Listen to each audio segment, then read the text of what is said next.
going to have a crack. He is, you know. Oh, I say! Brilliant!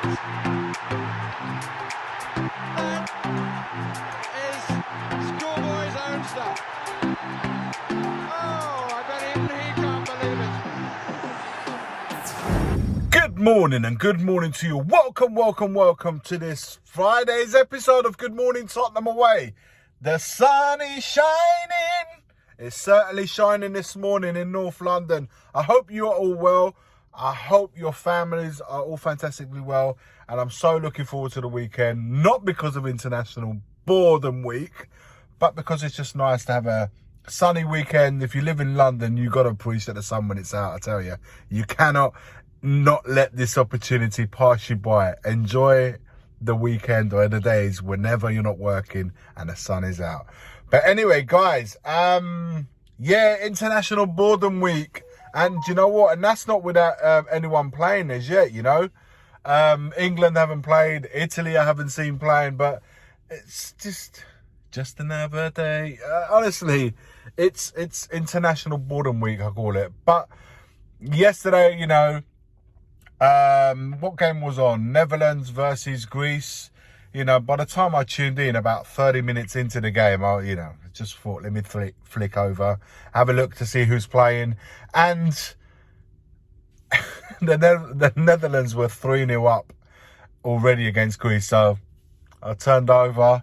I saw that, Heung-min Son versus Davis, handshake. I thought, let me keep an eye on that game. Boring 0-0. Anyway, I got bored pretty easily. That's why I call it International Boredom Week. So I thought, you know what? Let me see if there's anything else on. So I looked at, obviously, the new series of The Top Boy was out on Netflix. I thought, let me watch that. So I binged the whole series. Was it 6-7 episodes or something like that? Underwhelming. So I thought, I'm not going to give any spoilers for those of you who watch Top Boy series. No spoilers, but just didn't meet the expectations that I thought a finale would have for such a brilliant series. You know what? I thought better just to go to bed and just wake up feeling fresh and do the thing that I enjoy doing the most. And then, coming on here talking to you guys about football. Guys, there's 14 players currently. For those of you who are, all the players that go on international duty, they play for their countries. What happens to the players who are not called up on international duty? What do they, what kind of stuff, what would they be doing? Anyway, we'll talk about that a little bit. 14 Spurs players currently at Hotspur away. We'll go through a little bit one by one. I'm helped by an article here in front of me, of course. Hugo Lloris, obviously, still with us, still a Spurs player.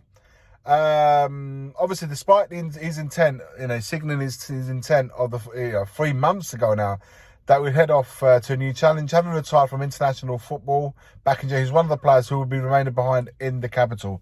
So nothing for him. Doesn't look like anything is happening to him. It looked like at one point his contract was going to be ripped up, give him the freedom to go and find a team whenever. But he's staying that Hotspur way and training there until some sort of situation is resolved.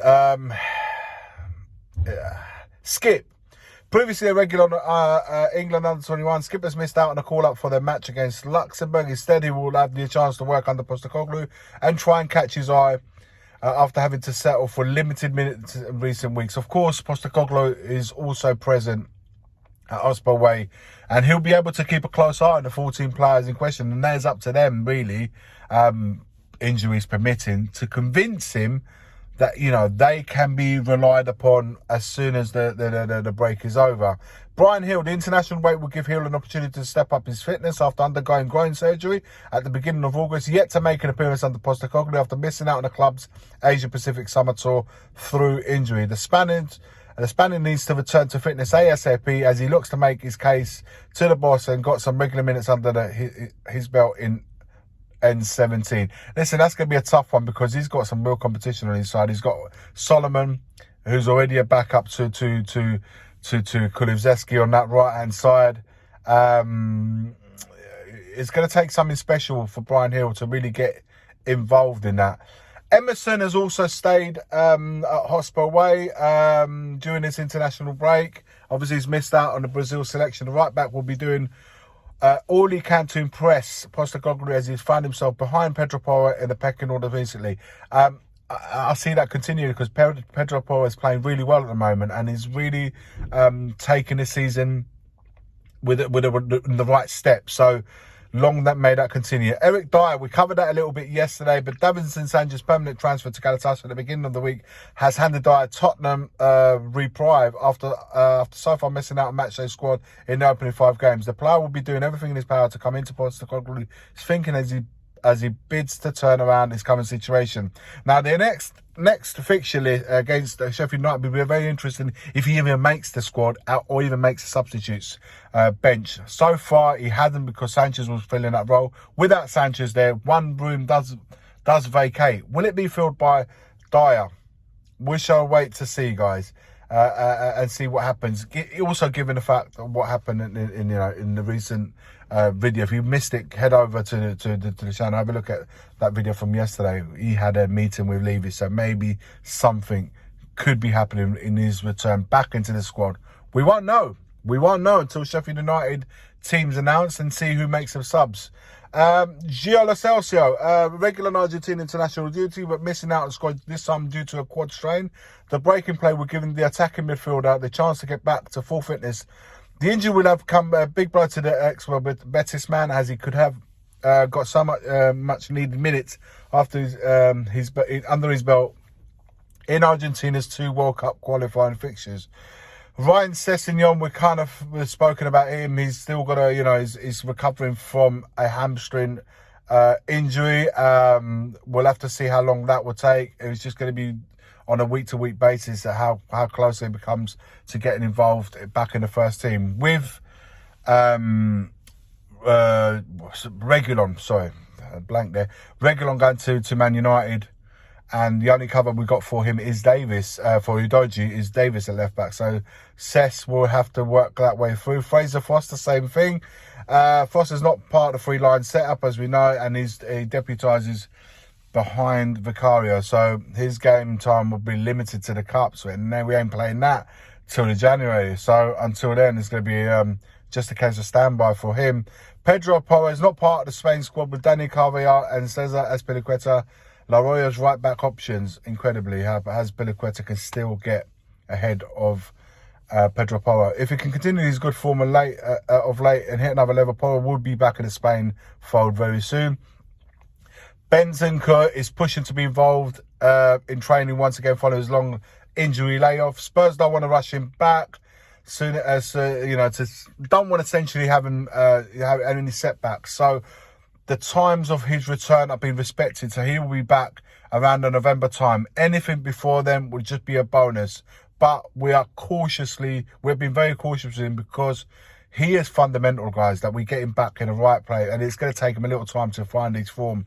So, you know what? For those of us, I want to see him back as soon as possible. But, you know what? Cautious with him because he is coming back after a long layoff. Big up, but he's the one that I'm looking forward to the most. Alejo Vélez, almost like ghost man. Where's he been? It's like we've been ghosted by him. But anyway, Postecoglou will have the opportunity to take a closer look at Vélez over the coming days as he is not in international action. Very much one for the future. Spurs fans are desperate to see the summer signings take to the field and demonstrate what he can offer on the pitch.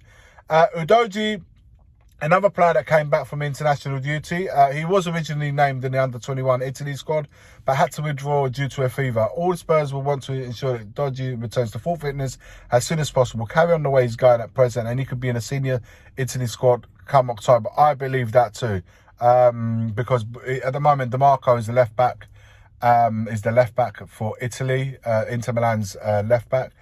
But with behind him, Spinazzola is now getting in the latter years of his career, so it could be a great opportunity for Udogie to really take his, stake his claim. And I can think he could give DeMarco a real good run for his money. I predict that he's going to be an international first teamer if he carries on in this journey that he's having with Tottenham right now. Brandon Austin will be putting in the work alongside Foster at Hotspur away during international break, as he's not in international. He's not an international duty. Alfie Whiteman, another one, will be stepping up the fitness after undergoing surgery on his ankle at the beginning of August. So the goalkeeper situation, you can see that they're all various different journeys, but we've got too many goalkeepers at our club, and one, it's going to be a weird one how we deal with that. We've got 5 currently within our squad: Austin, Whiteman, Lloris, Vicario, and Foster. So too many. We shall see. But those are the 14 players that will be working solid. Like I said, the injuries, the ones that are coming back from injury will have their own routine and schedule, but they're the ones that are currently in a Hotspur way. So we shall wait to see how they get on, and if they catch Postecoglou's eye. But for now, guys, let me know your thoughts in the comments below. Like, comment, and subscribe to the channel if you haven't already done so. And as always, forever always, just come on, you Spurs! The first game we look for, Robbie. Tottenham away. When we got Tottenham away.